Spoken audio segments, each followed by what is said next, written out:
is Farah, as you can see over there. So this is my partner and my good friend, Shazeema. So, yeah. So basically, we're clinical psychologists. So for those who are not really sure what we do, we actually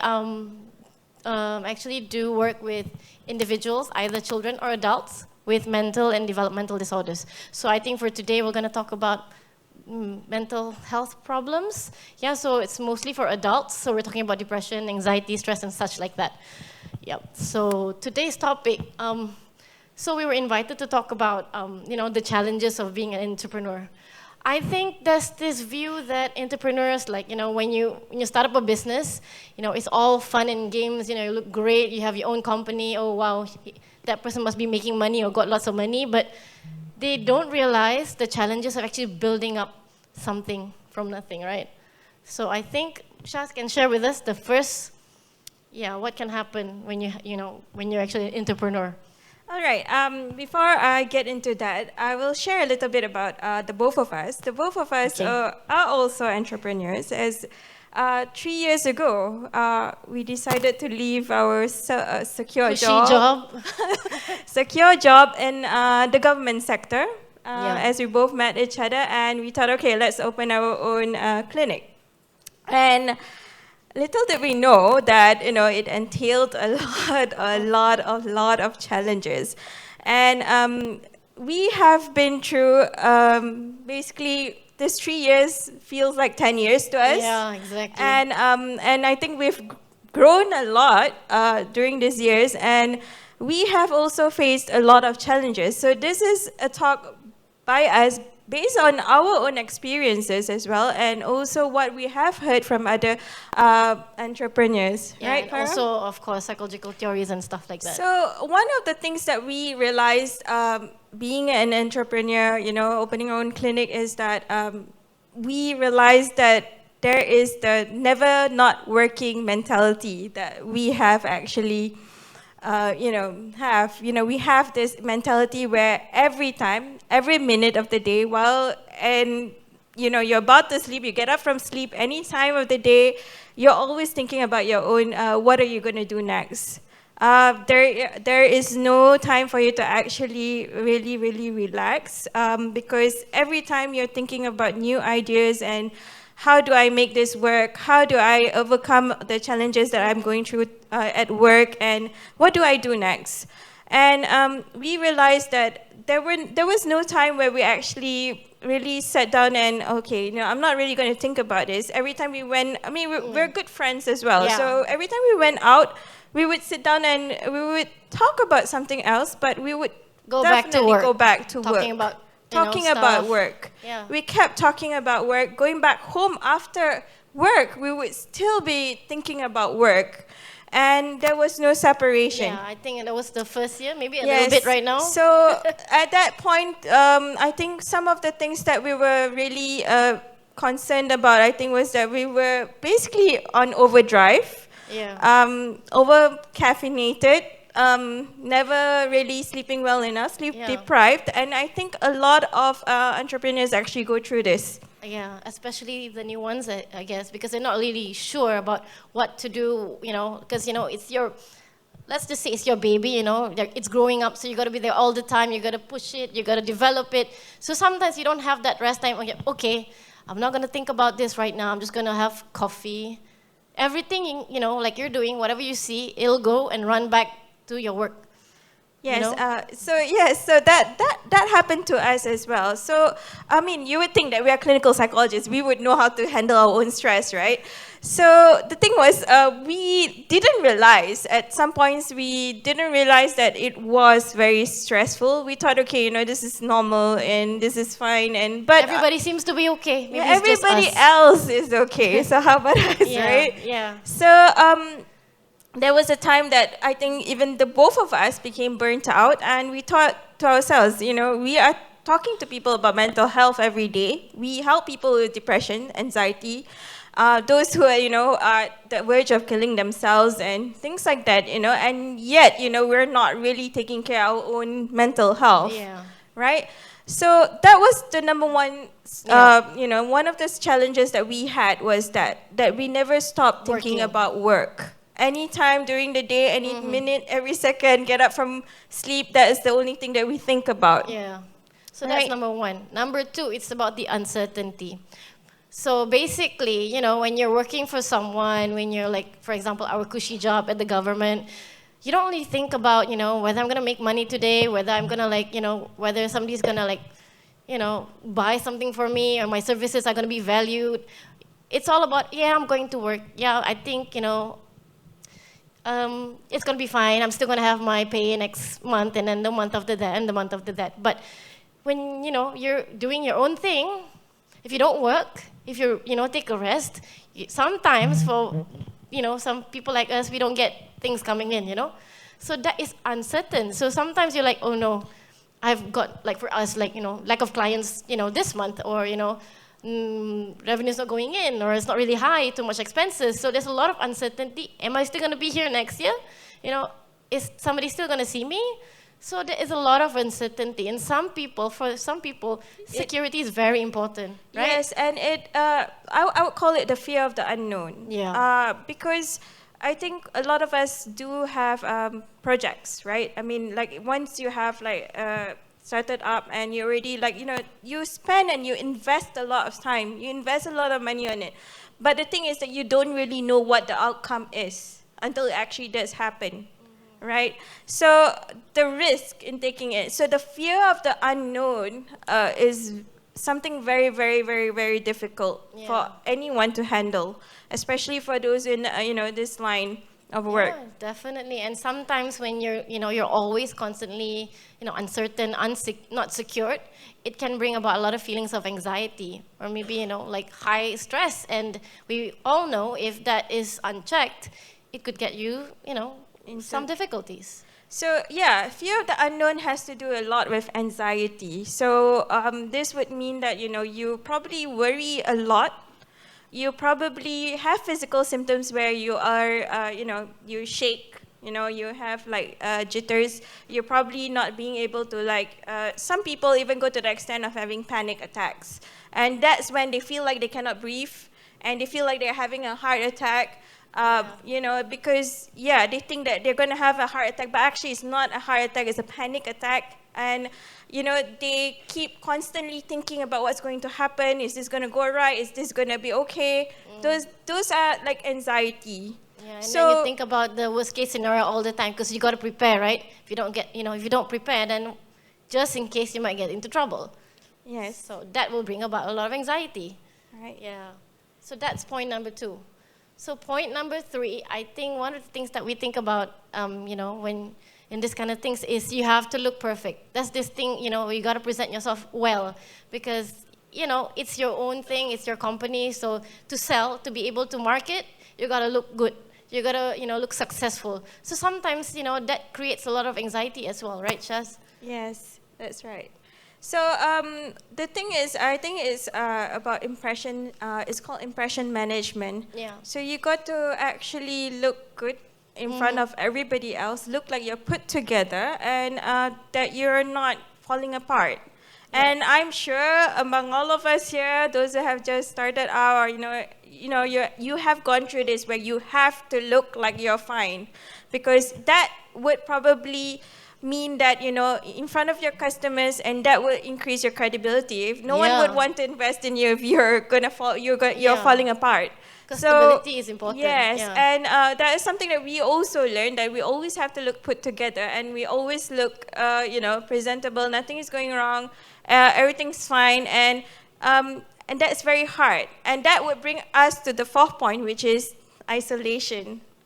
Right, Farah? Yeah. So that would mean that you're isolated. I mean, basically, when you open up a startup company, if you do not have a partner, or you do not have people that you can trust, that would mean you would have to go through all of the issues that you're going through all by yourself, all the problems you have to handle yourself. That would mean you know, you will not be able to share it with other people as well. Sometimes because people don't understand, even maybe your spouse or your siblings or your family doesn't really understand the stress of going through something like this. Yeah, especially for example, like, you know, like myself, we open, our psychology center, and then we just open another one in Sabah. So there's a lot of stress there. Like, if you don't make it, what's gonna happen, right? So my husband, he has like a 9 to 5 job.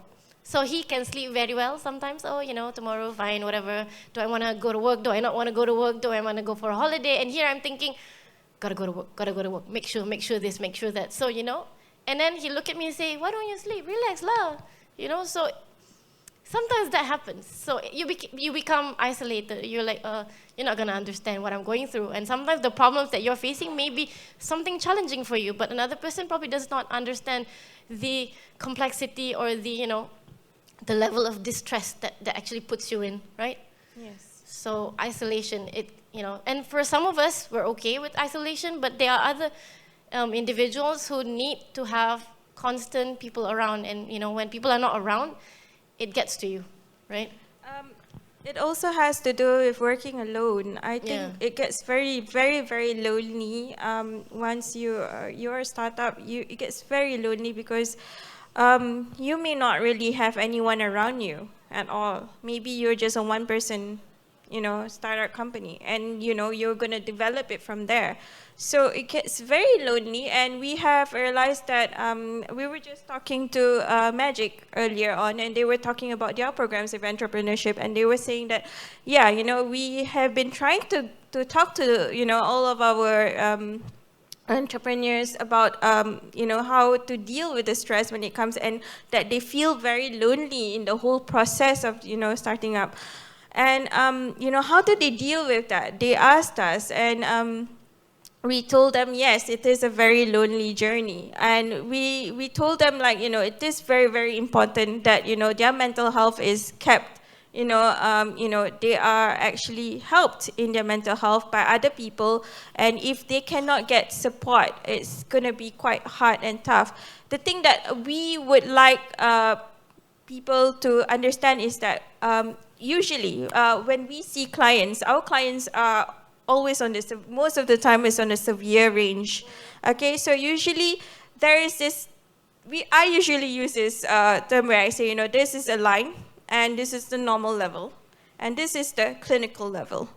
So we always try to get people to actually stop at the normal level. Let's say you do cross over to the clinical level, it's gonna be very, very, very, very difficult for you to actually cope with it.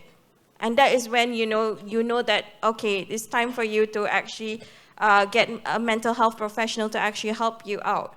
So our goal in helping people actually now, when we give talks and whatever, is to actually help them to actually manage their stress levels, anxiety levels, depression levels, or their sadness levels, to actually be on the normal range, to not cross over to the clinical range, because once it goes into the clinical range, then a lot of other things need to be done to actually manage it, right? So that is why, like, if you do feel very lonely in this journey, we would tell you, like, okay, it's time for you to assess yourself. How do you know whether you are at the clinical range? Is once you start not functioning the way you used to function, that is when you need to go and get help already.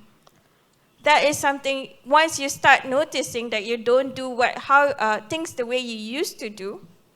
Either probably you're getting more sluggish, yes. Maybe your attention is getting worse, you can't concentrate, you're forgetful, you're irritable, you get annoyed at little things, you don't feel like going out there because it's just so bad, you just want to stay in your room and just not see people.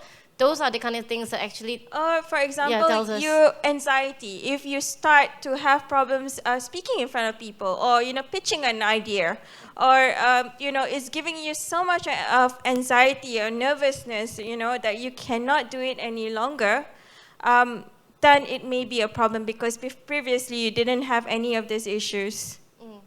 Yeah.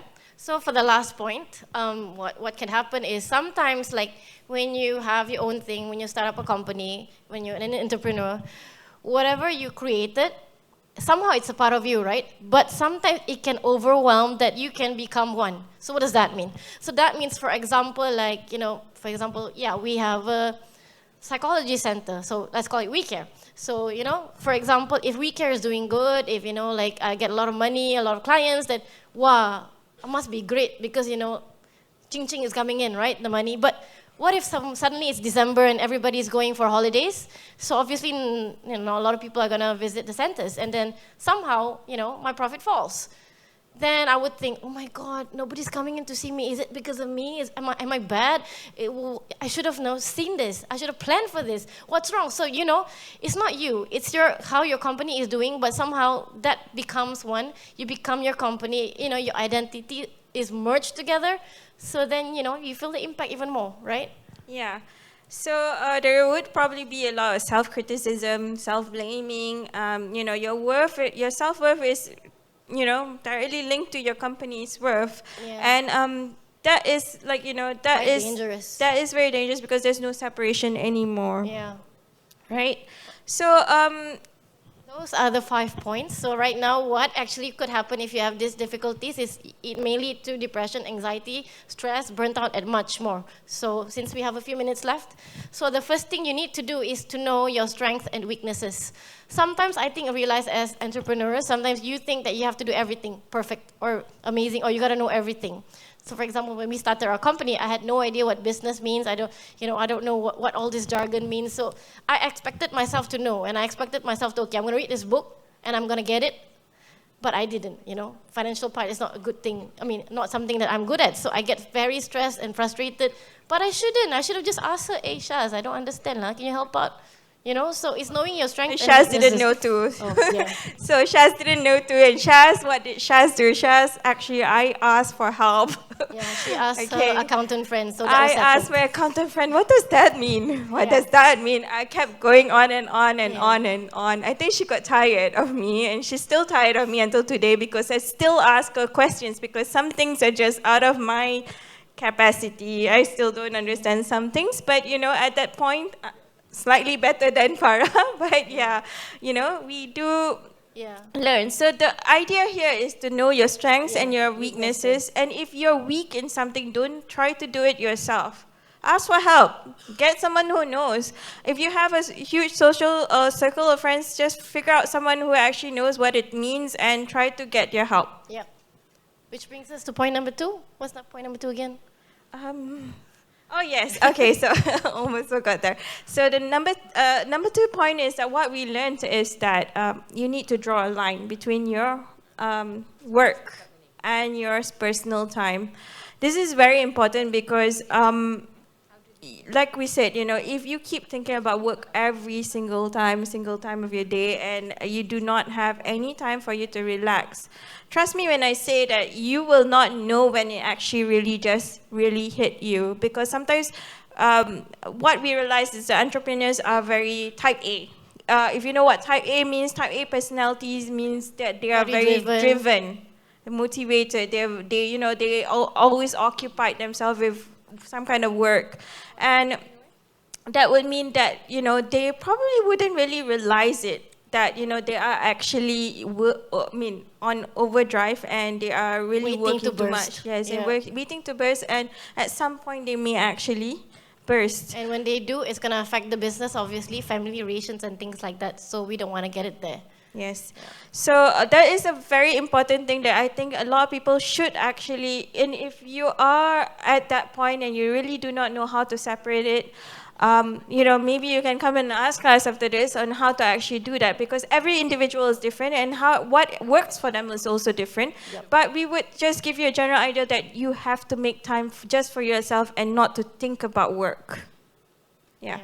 So I think we only have like 2 minutes. So the last part is, I think it's a good thing to actually educate yourself about mental health issues, and then to learn about the signs, so that if you are there or you're at the borderline, get help as soon as possible, so that you can bounce back and be great. Yes, and if you think you can't handle it by yourself, then I think it's time to actually see someone like us. Yep. Yeah, because we are there to actually help you to actually get there. Sometimes people come to us just to bounce ideas, and to actually talk about their frustrations and everything. To get a perspective. Just to get perspective, and it just takes one session for them to get back on track. Yep. So What have you got to lose? Yes. Okay, so All I think right. that's all from us. Thank you very much. Thank you very There are much. some questions from Slido. if All that's right. okay. All right. Okay, Question all right. number one, how do you even know you have a mental health disorder, especially if you've never experienced it before? And how do we step out of it? Okay. Those are the only questions, take it. unless you have. All right, so just now I was talking about functional. Being functional is very important in your life. What I mean by being functional is that you have the drive to do, you get up and you are going to work, you are doing things that you are normally doing, and if those things actually stop, let's say you don't want to get up and go to work, if you have too much of anxiety where it's stopping you to do things that you used to do. Stopping you from enjoying what you like? Yes, stopping Yeah. from, maybe you enjoy some things and all of a sudden you find yourself not enjoying it anymore. And then you find yourself, like I said, more irritable than usual. Usually you're kind of like a cool person. Suddenly every other things just annoy you.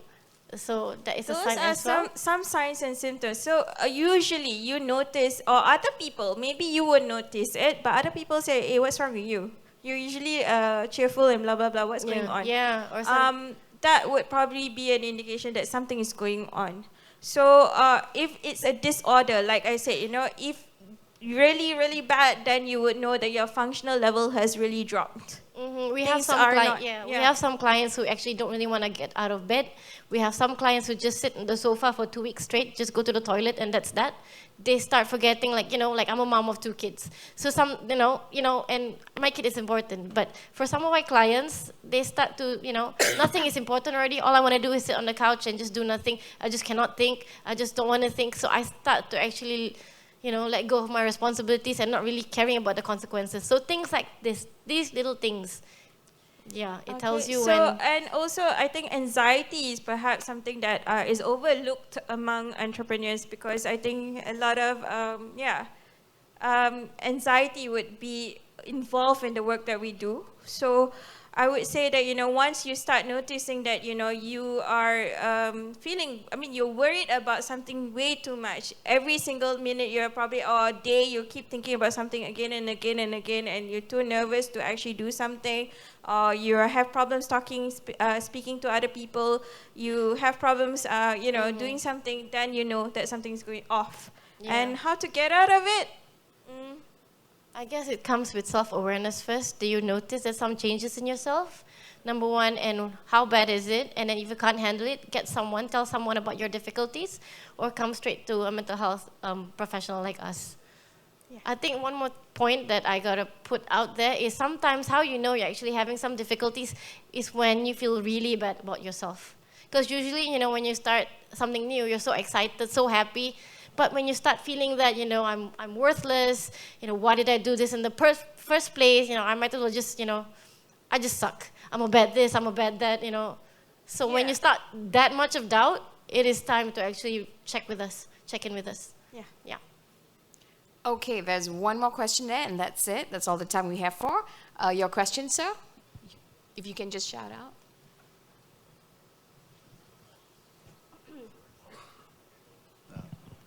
So most entrepreneurs are crazy to start with, Okay. right? Are you including us too? Yes. Most entrepreneurs and angel investors are a little bit crazy to start Yes, with. yes. But at some point, it might not be the right move to keep moving, right? So how do you know when it's actually time to give up and let go of the dream? And if that's what's going to happen, what should someone do so that they don't destroy themselves in the change? That's a good question. So I think, in my opinion, I think each case is different. But again, it goes back to what are you doing, what do you want to achieve, and how far away are you from that, and what are the negative consequences that you get out of this.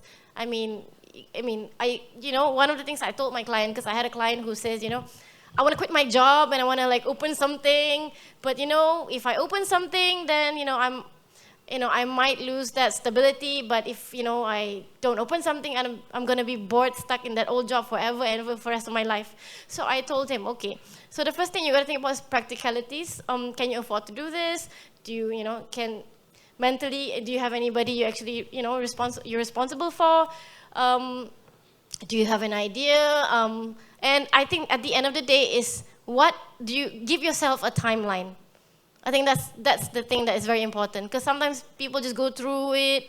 So you gotta get yourself a timeline, and you gotta think about it. What is the deal breaker here? So that thing is very important. You gotta think about what is that deal breaker for you. For example, for certain people, is it ethics? Like if I'm already in this position and I'm actually making other people suffer with me, that is the deal breaker. So what's your deal breaker? Yeah. That's my opinion anyway. Okay, so I would think that I think you need to listen to your surroundings as well. If let's say let's put her point forward too. I mean, that is a very good point. But I would say if you do have a mentor, that would be good.